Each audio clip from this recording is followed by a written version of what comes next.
Bonjour, je suis Reginaldo Andrietta, brésilien, ancien aumônier de la Jeunesse ouvrière chrétienne internationale, ancien étudiant du Lumen Vitae.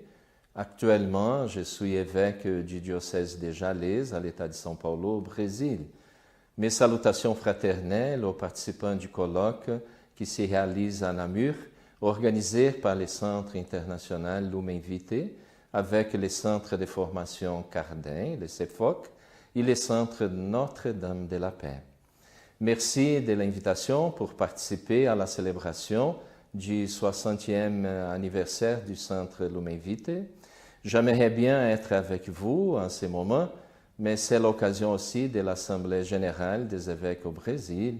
Donc, à distance, je me fais proche par un bref témoignage sur Cardin, à qui nous devons toujours rendre hommage. J'ai commencé à connaître la vie de Cardin par les militants de la JOC pendant ma jeunesse au séminaire. En connaissant son magnifique exemple de vie et engagement auprès de jeunes travailleurs et travailleuses, je fus touché par la pratique de la méthode Voir, Juger, Agir et la révision des vies et actions ouvrières vécues en équipe de jeunes travailleurs et travailleuses. Cette méthodologie m'a marqué pour toujours. Donc, Cardin m'est devenu une inspiration de vie et une inspiration pédagogique.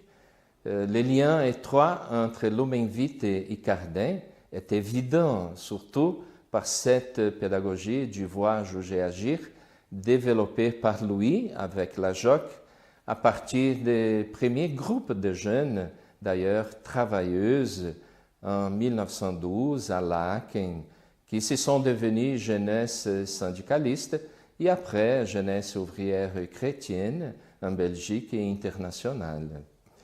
La méthode Voir, Juger, Agir, développée par la JOC, est devenue aussi la méthode d'autres mouvements de jeunes de l'Action catholique spécialisée, et incorporée par d'autres organisations d'Église avant, pendant et après les conciles, y compris l'Institut Lumen Vitae.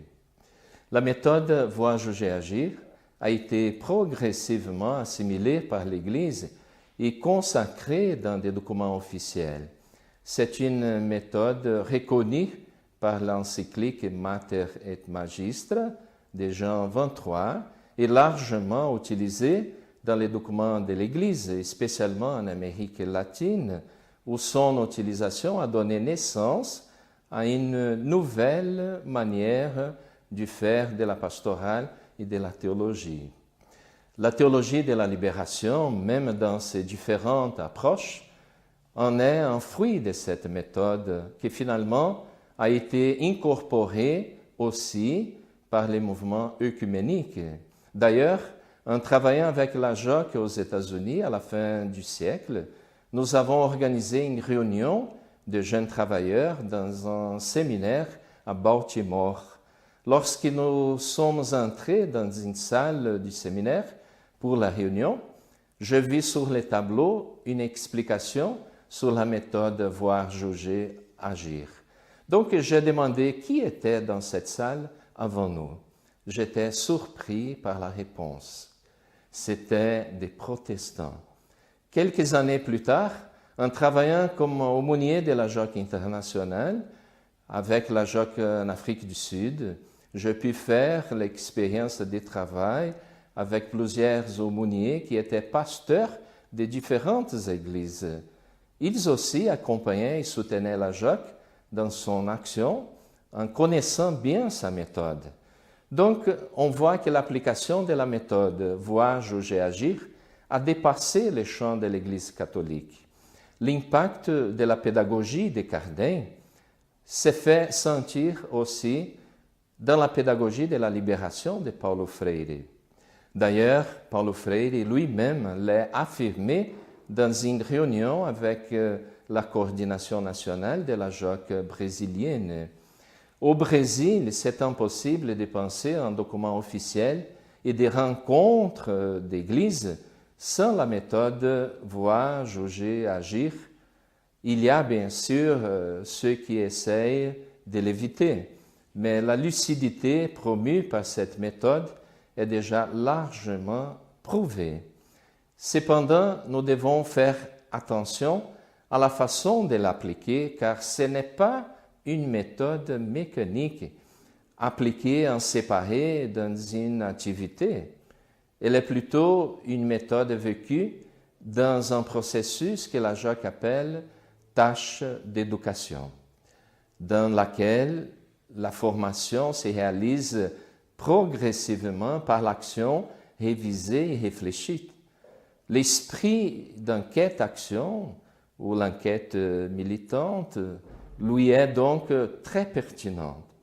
Ces moyens s'appliquent en lien avec la révision des vies et l'action et la formation complémentaire. C'est une méthode praxiologique qui articule la vie, la foi et l'action.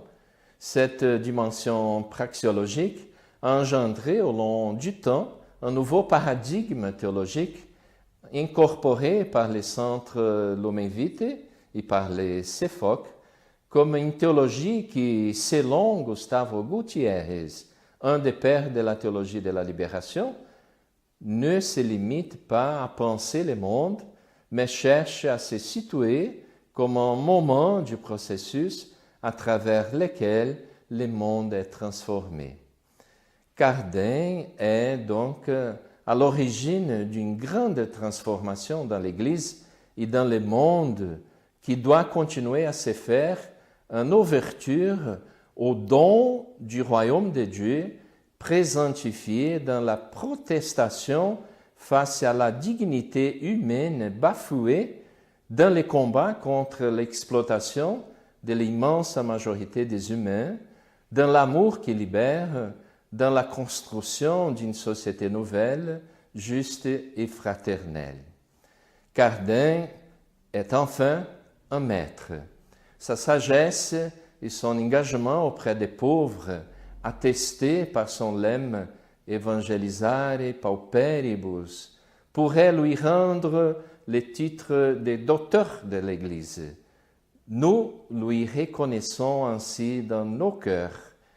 Il me fait plaisir de savoir que le Centre Lumen Vitae, à l'occasion de son 60e anniversaire, lui est très reconnaissant. Merci beaucoup de cette reconnaissance. Merci de tout ce que j'ai appris avec vous. Merci de votre amitié. Félicitations au Centre Lumen Vitae, en avant dans sa belle mission.